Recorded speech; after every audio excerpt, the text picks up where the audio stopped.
Good evening बच्चे। आज मैं आपको केदारनाथ सिंह की रचनाएं और भाषा शैली समझा रही हूँ। ठीक है, कभी कभी भाषा शैली आ जाती है, 2-3 उनके जैसे विशेषताएं पूछनी होती हैं, 4 विशेषताएं पूछनी होती है, तो 2 इस तरह से मैं आपको तैयार करा रही हूँ। तो अब ये देखिए बेटे, केदारनाथ सिंह जी की प्रमुख रचनाएं क्या क्या हैं। काव्य संग्रह में उनके हैं बेटे, अभी बिल्कुल अभी, यहाँ से देखो, अकाल में सारस, जमीन पक रही है, उत्तर कबीर तथा अन्य कविताएं और बाघ, ये उनका है काव्य संग्रह। आलोचना में है उनका कल्पना और छायावाद।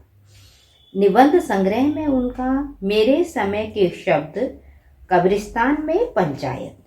अब मेन पॉइंट जो मुझे आज समझाना है आपको, वो हैं काव्यगत विशेषताएं। तो जब काव्यगत विशेषताएं पूछी जाएं तो आपको किस तरह से लिखना है, टू द पॉइंट आंसर लिखेंगे तो मार्क्स आपके बिल्कुल नहीं कटेंगे। अब हैं केदारनाथ सिंह की काव्य रचनाएं इस प्रकार हैं। काव्यगत विशेषताएं जो हैं इस प्रकार से हैं। उनके काव्य में सौंदर्य और प्रेम। ठीक है, केदार सिंह जी के प्रारंभिक काव्य में सौंदर्य और प्रेम का वर्णन है। इसमें कवि एक सहज, भावुक एवं सरस गीतकार बनकर उभरे हैं। इनके इन गीतों में लोक गीतों जैसी सहजता, भावुकता, ताजगी, मधुरता, ये पॉइंट जरूर लिखें, ये गुण हैं, के दर्शन होते हैं। जैसे फागुन का गीत में कि ये पंक्तियां अत्यधिक ही लुभावनी हैं। देखो, गीतों से भरे दिन फागुन के, ये गाए जाने को जी करता, अब अनगाए भी ये इतने मीठे, इन्हें गाए तो क्या गाएं, ये आते ठहरते चले जाते, इन्हें पाएं तो क्या पाएं, ये टेसू में आग लगा जाते, इन्हें छूने में डर लगता है। ठीक है, तो ये इनका है सौंदर्य और प्रेम। दूसरी विशेषता है आस्था और विश्वास।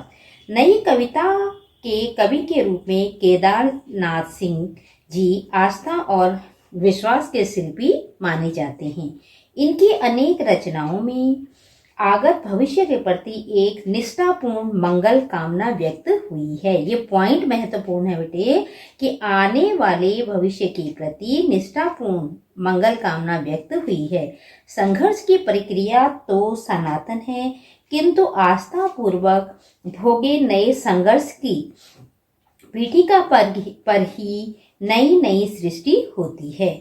केदार जी के काव्य चेतना आधुनिक जीवन संदर्भों के इसी दर्शन को लेकर हुई है। ठीक है, यही भाव बनारस कविता में दिखाई पड़ता है। क्या है?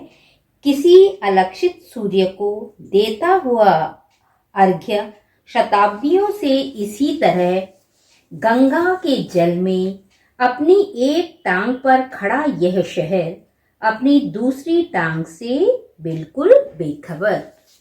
12th क्लास ए कोर्स में भी ये कविता है बनारस। अब है सामाजिक चेतना। केदारनाथ व्यक्ति की चेतना को समाज से प्रभावित मानते हैं।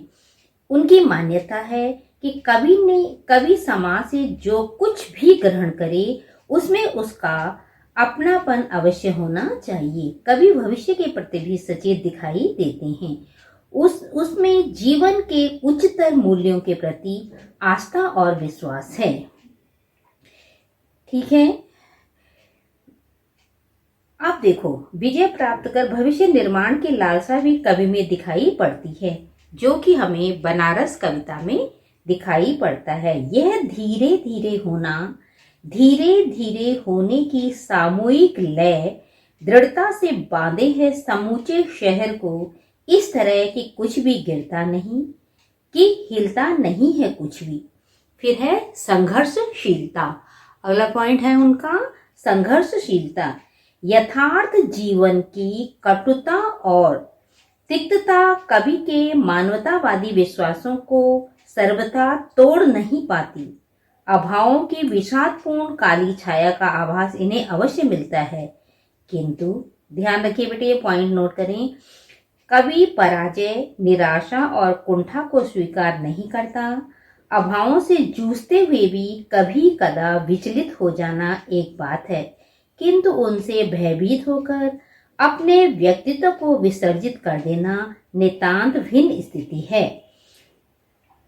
कवि सदा संघर्षरत रहता है तथा जीवन संघर्षों से विचलित नहीं होता। कमरे का दानव कविता में कवि ने इसी भाव को प्रकट किया है। डरता नहीं हूं, मगर उसे जब देखता हूं देखा नहीं जाता। आज भी खड़ा है वह मेरे दरवाजे पर मेरी प्रतीक्षा में, बड़े बड़े डैनों वाले कमरे का दानव। अब है उनकी बेटी भाषा शैली।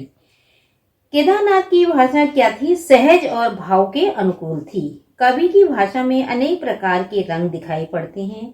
भाषा में प्रगीतों के भावानुसार बदलती रहती है।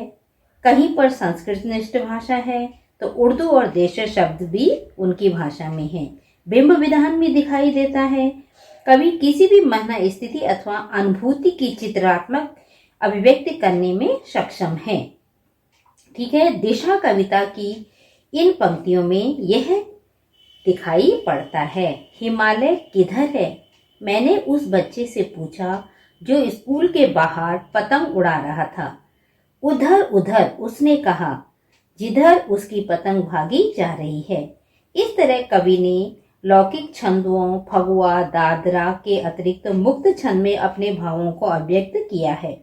उनकी विषय वस्तु, रचना विधान, भाषा शैली आदि सभी दृष्टियों से केदारनाथ सिंह एक सफल कवि हैं। तो ध्यान दीजिए बेटे, इनकी जो काव्यगत विशेषताएं हैं वो मुझे बहुत महत्वपूर्ण लगती हैं। तो आज के समय में आपने इनकी काव्यगत विशेषताओं के सारे पॉइंट आपने तैयार करने हैं, चाहे वो मल्टीपल चॉइस में आ जाए चाहे किसी में भी आ जाए। पर आप अगर तैयार करेंगे बहुत अच्छे ढंग से किसी भी चैप्टर को, तो कहीं भी गलती होने की गुंजाइश नहीं होती। Thank you.